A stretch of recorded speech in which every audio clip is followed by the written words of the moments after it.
بسم الله الرحمن الرحيم ياسين والقرآن الحكيم إنك لمن المرسلين على صراط مستقيم تنزيل العزيز الرحيم لتنذر قوما ما أنذر آباؤهم فهم غافلون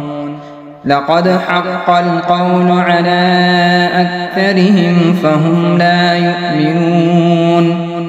إنا جعلنا في أعناقهم أغلالا فهي إلى الأذقان فهم مقمحون وجعلنا من بين أيديهم سدا ومن خلفهم سدا فأغشيناهم فهم لا يبصرون وسواء عليهم أأنذرتهم أم لم تنذرهم لا يؤمنون إنما تنذر من اتبع الذكر وخشي الرحمن بالغيب فبشره بمغفرة وأجر كريم إنا نحن نحيي الموتى ونكتب ما قدموا وآثارهم وكل شيء أحصيناه في إمام مبين واضرب لهم مثلا أصحاب القرية إذ جاءها المرسلون إذ أرسلنا إليهم اثنين فكذبوهما فعززنا بثالث فقالوا إنا إليكم مرسلون قالوا ما أنتم إلا بشر مثلنا وما أنزل الرحمن من شيء إن أنتم إلا تكذبون قالوا ربنا يعلم إنا إليكم لمرسلون وما علينا إلا البلاغ المبين قالوا إنا تطيرنا بكم لئن لم تنتهوا لنرجمنكم وليمسنكم منا عذاب أليم قالوا طائركم معكم أئن ذكرتم بل أنتم قوم مسرفون وجاء من أقصى المدينة رجل يسعى قال يا قوم اتبعوا المرسلين اتبعوا من لا يسألكم أجرا وهم مهتدون وما لي لا أعبد الذي فطرني وإليه ترجعون أأتخذ من دونه آلهة إن يردني الرحمن بضر لا تغن عني شفاعتهم شيئا ولا ينقذون إني إذا لفي ضلال مبين إني آمنت بربكم فاسمعون قيل ادخل الجنة قال يا ليت قومي يعلمون بما غفر لي ربي وجعلني من المكرمين وما أنزلنا على قومه من بعده من جند من السماء وما كنا منزلين إن كانت إلا صيحة واحدة فإذا هم خامدون يا حسرة على العباد ما يأتيهم من رسول إلا كانوا به يستهزئون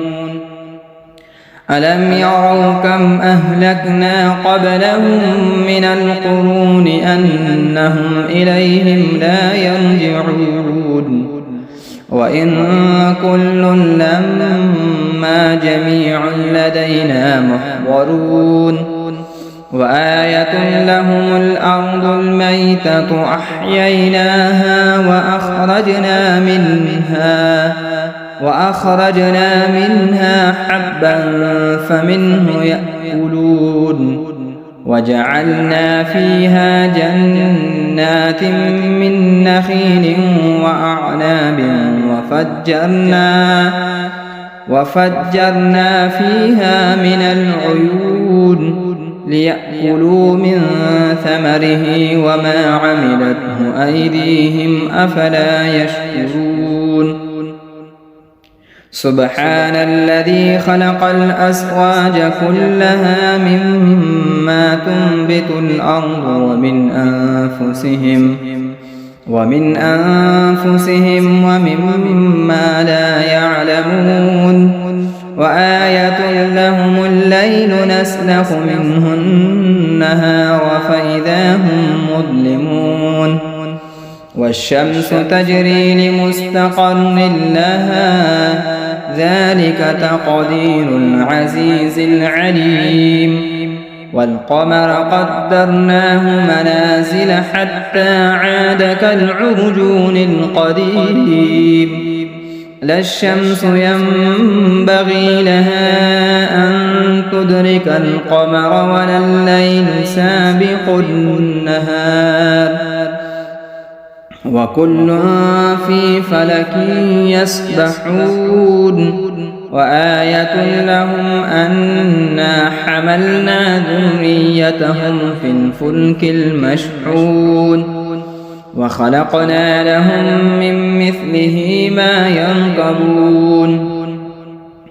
وإن نشأ نغرقهم فلا صريخ لهم ولا هم ينقذون إلا رحمة منا ومتاعا إلى حين وإذا قيل لهم اتقوا ما بين أيديكم وما خلفكم لعلكم ترحمون وما تأتيهم من آية من آيات ربهم إلا كانوا عنها معرضين وإذا قيل لهم أنفقوا مما رزقكم الله قال الذين كفروا للذين آمنوا أنطعم من لو يشاء الله أطعمه إن أنتم إلا في ضلال مبين ويقولون متى هذا الوعد إن كنتم صادقين ما ينظرون إلا صيحة واحدة تأخذهم وهم يخصمون فلا يستطيعون توصية ولا إلى أهلهم يرجعون ونفخ في الصور فإذا هم من الأجداث إلى ربهم ينسلون قالوا يا ويلنا من بعثنا من مرقدنا هذا ما وعد الرحمن وصدق المرسلون إن كانت إلا صيحة واحدة فإذا هم جميع لدينا محضرون فاليوم لا تظلم نفس شيئا ولا تجزون إلا ما كنتم تعملون إن أصحاب الجنة اليوم في شغل فاكهون هم وأزواجهم في ظلال على الأرائك متكئون لهم فيها فاكهة ولهم ما يدعون سلام قولا من رب رحيم وامتازوا اليوم أيها المجرمون ألم أعهد إليكم يا بني آدم ألا تعبدوا الشيطان إنه لكم عدو مبين وأن اعبدوني هذا صراط مستقيم ولقد أضل منكم جبلا كثيرا أفلم تكونوا تعقلون هذه جهنم التي كنتم توعدون اصلوها اليوم بما كنتم تكفرون اليوم نختم على أفواههم وتكلمنا أيديهم وتشهد أرجلهم بما كانوا يكسبون ولو نشاء لطمسنا على أعينهم فاستبقوا الصراط فأنى يبصرون ولو نشاء لمسخناهم على مكانتهم فما استطاعوا مضيا ولا يرجعون ومن نعمره ننكسه في الخلق أفلا يعقلون وما علمناه الشعر وما ينبغي له إن هو إلا ذكر وقرآن مبين لينذر من كان حيا ويحق القول على الكافرين أولم يروا أنا خلقنا لهم مما عملت أيدينا أنعاما فهم لها مالكون وذللناها لهم فمنها ركوبهم ومنها يأكلون ولهم فيها منافع ومشارب أفلا يشكرون واتخذوا من دون الله آلهة لعلهم ينصرون لا يستطيعون نصرهم وهم لهم جند محضرون فلا يحزنك قولهم إنا نعلم ما يسرون وما يعلنون أولم يرى الإنسان أنا خلقناه من نطفة فإذا هو خصيم مبين وضرب لنا مثلا ونسي خلقه قال من يحيي العظام وهي رميم قل يحييها الذي أنشأها أول مرة وهو بكل خلق عليم الذي جعل لكم من الشجر الأخضر نارا فإذا أنتم منه توقدون أوليس الذي خلق السماوات والأرض بقادر على أن يخلق مثلهم بلى وهو الخلاق العليم إنما أمره إذا أراد شيئا أن يقول له كن فيكون فسبحان الذي بيده ملكوت كل شيء وإليه ترجعون بسم الله الرحمن الرحيم الرحمن علم القرآن خلق الإنسان علمه البيان الشمس والقمر بحسبان والنجم والشجر يسجدان والسماء رفعها ووضع الميزان ألا تطغوا في الميزان وأقيموا الوزن بالقسط ولا تخسروا الميزان والأرض وضعها للأنام فيها فاكهة والنخل ذات الأكمام والحب ذو العصف والريحان فبأي آلاء ربكما تكذبان خلق الإنسان من صلصال كالفخار وخلق الجان من مارج من نار فبأي آلاء ربكما تكذبان رب المشرقين ورب المغربين فبأي آلاء ربكما تكذبان مرج البحرين يلتقيان بينهما برزخ لا يبغيان فبأي آلاء ربكما تكذبان يخرج منهما اللؤلؤ والمرجان فبأي آلاء ربكما تكذبان وله الجوار المنشآت في البحر كالأعلام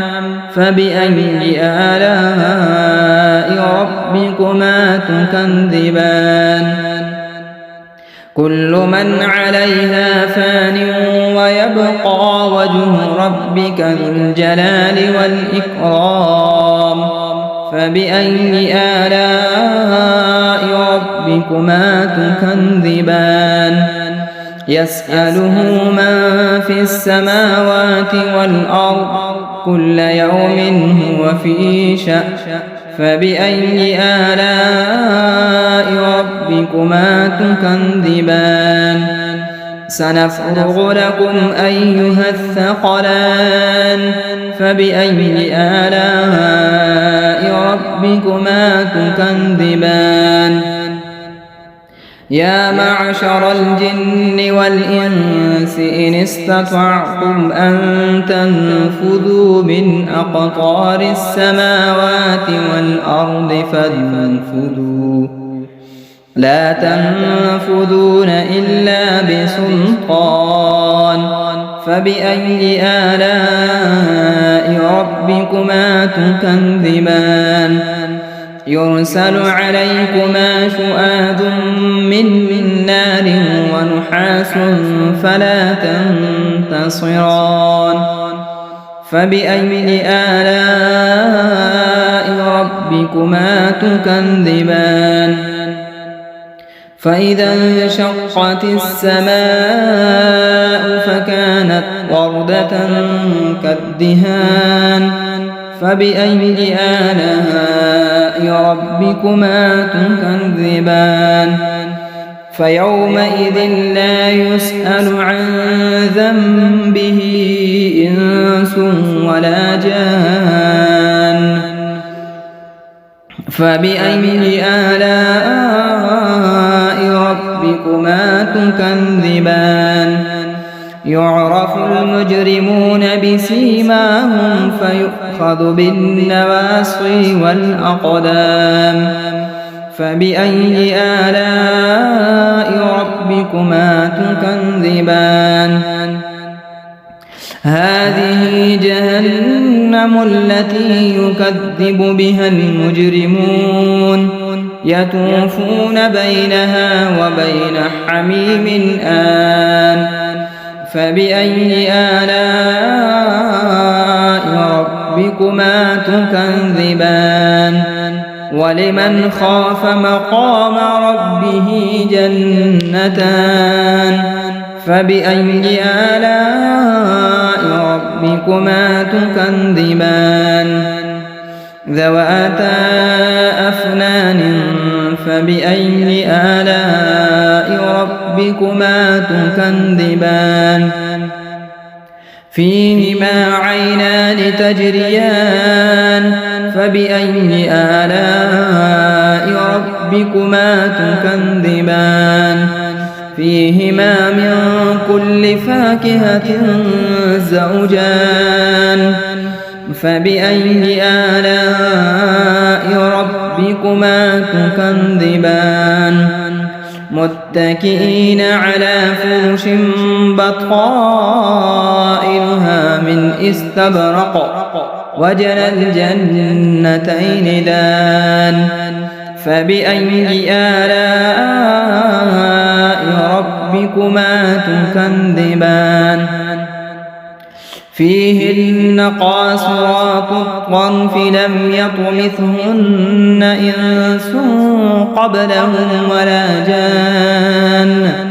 فبأي آلاء ربكما تكذبان كأنهن الياقوت والمرجان فبأي آلاء ربكما تكذبان هل جزاء الإحسان إلا الإحسان فبأي آلاء ربكما تكذبان ومن دونهما جنتان فبأي آلاء ربكما تكذبان مدهامتان فبأي آلاء ربكما تكذبان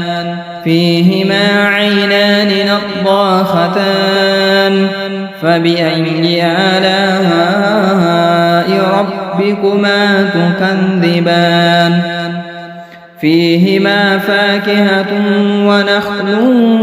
ورمان فبأي آلاء ربكما تكذبان فيهن خيرات حسان فبأي آلاء ربكما تكذبان حور مقصورات في الخيام فبأي آلاء ربكما تكذبان لم يطمثهن إنس قبلهم ولا جان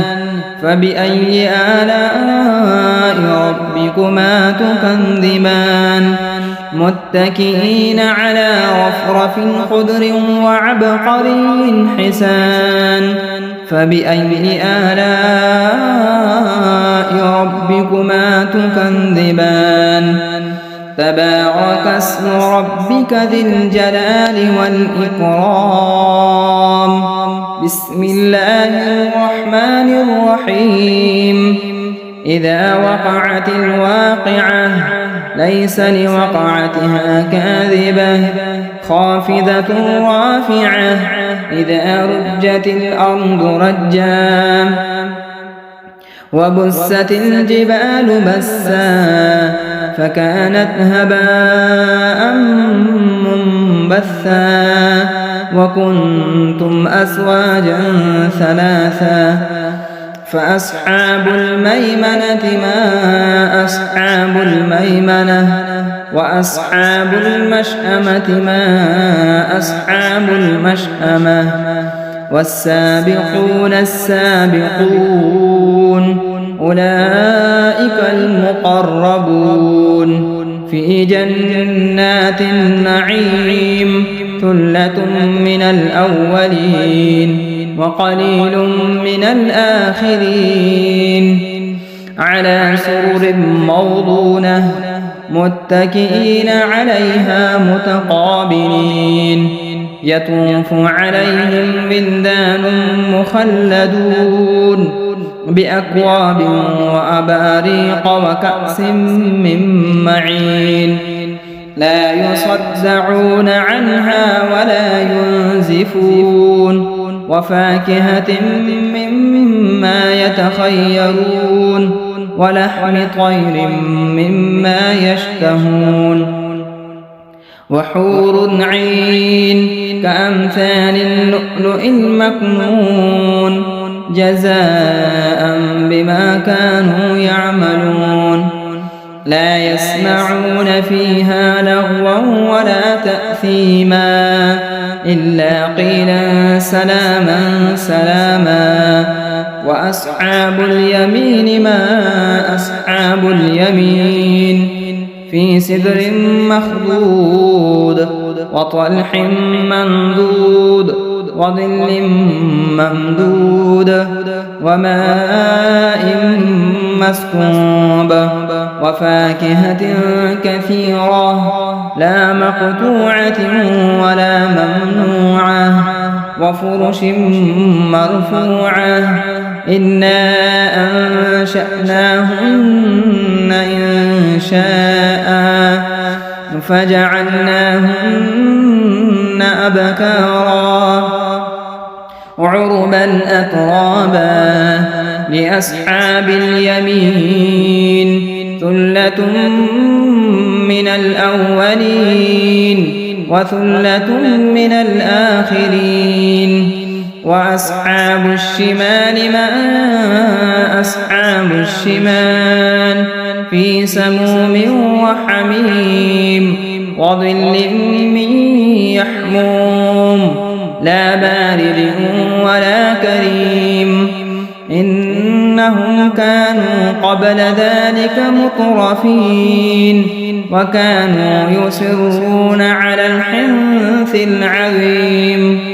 وكانوا يقولون أئذا متنا وكنا ترابا وعظاما أئنا لمبعوثون أو آباؤنا الأولون قل إن الأولين والآخرين لمجموعون إلى ميقات يوم معلوم ثم إنكم أيها الضالون المكذبون لآكلون من شجر من زقوم فمالئون منها البطون فشاربون عليه من الحميم فشاربون شرب الهيم هذا نزلهم يوم الدين نحن خلقناكم فلولا تصدقون أفرأيتم ما تمنون أأنتم تخلقونه أم نحن الخالقون نحن قدرنا بينكم الموت وما نحن بمسبوقين على أن نبدل أمثالكم وننشئكم فيما لا تعلمون ولقد علمتم النشأة الأولى فلولا تذكرون أفرأيتم ما تحرثون أأنتم تزرعونه أم نحن الزارعون لو نشاء لجعلناه حطاما فظلتم تفكهون إنا لمغرمون بل نحن محرومون أفرأيتم الماء الذي تشربون أأنتم أنزلتموه من المزن أم نحن المنزلون لو نشاء جعلناه أجاجا فلولا تشكرون أفرأيتم النار التي تورون أأنتم أنشأتم شجرتها أم نحن المنشئون نحن جعلناها تذكرة ومتاعا للمقوين فسبح باسم ربك العظيم فلا أقسم بمواقع النجوم وإنه لقسم لو تعلمون عظيم إنه لقرآن كريم في كتاب مكنون لا يمسه إلا المطهرون تنزيل من رب العالمين أفبهذا الحديث أنتم مدهنون وتجعلون رزقكم أنكم تكذبون فلولا إذا بلغت الحلقوم وأنتم حينئذ تنظرون ونحن أقرب إليه منكم ولكن لا تبصرون فلولا إن كنتم غير مدينين ارجعونها إن كنتم صادقين فأما إن كان من المقربين فروح وريحان وجنة نعيم وأما إن كان من أصحاب اليمين فسلام لك من أصحاب اليمين وأما إن كان من المكذبين الضالين فنزل من حميم وتصلية جحيم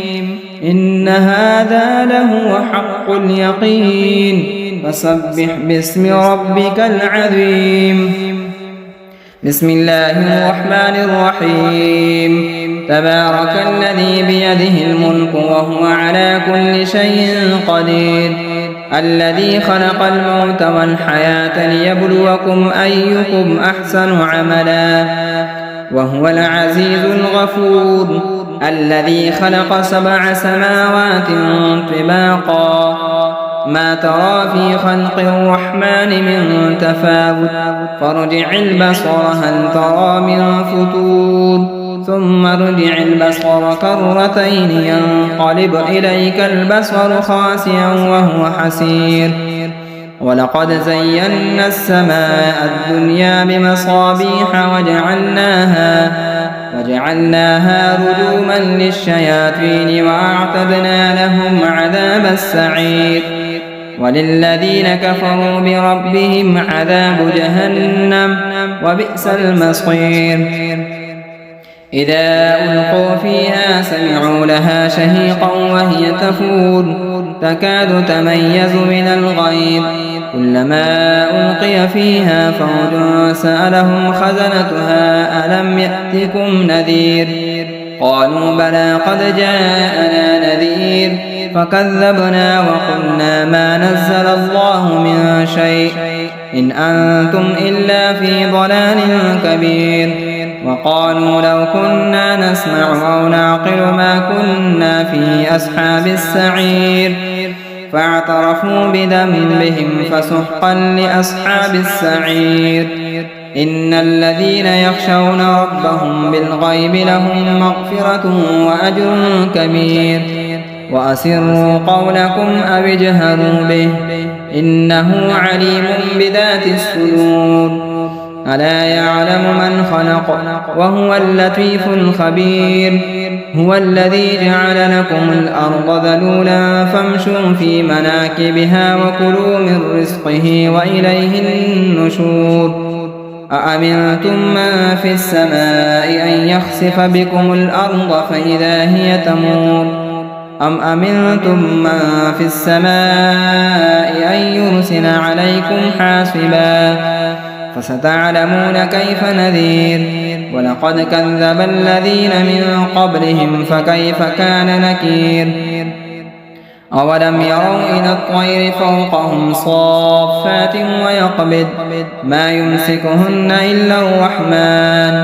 إنه بكل شيء بصير أمن هذا الذي هو جند لكم ينصركم من دون الرحمن إن الكافرون إلا في غرور أمن هذا الذي يرزقكم إن أمسك رزقه بل لجوا في عتو ونفور أفمن يمشي مكبا على وجهه أهدى أمن يمشي سويا على صراط مستقيم قل هو الذي أنشأكم وجعل لكم السمع والأبصار والأفئدة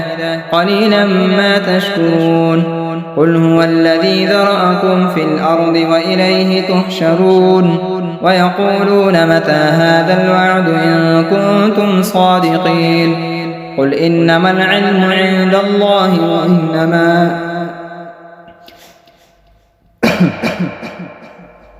وإنما أنا نذير مبين فلما رأوه زلفة سيئت وجوه الذين كفروا وقيل هذا الذي كنتم به تدعون قل أرأيتم إن أهلكني الله ومن معي أو رحمنا فمن يجير الكافرين من عذاب أليم قل هو الرحمن آمنا به وعليه توكلنا فستعلمون من هو في ضلال مبين قل أرأيتم إن أصبح ماؤكم غورا فمن يأتيكم بماء معين صدق الله مولانا العظيم.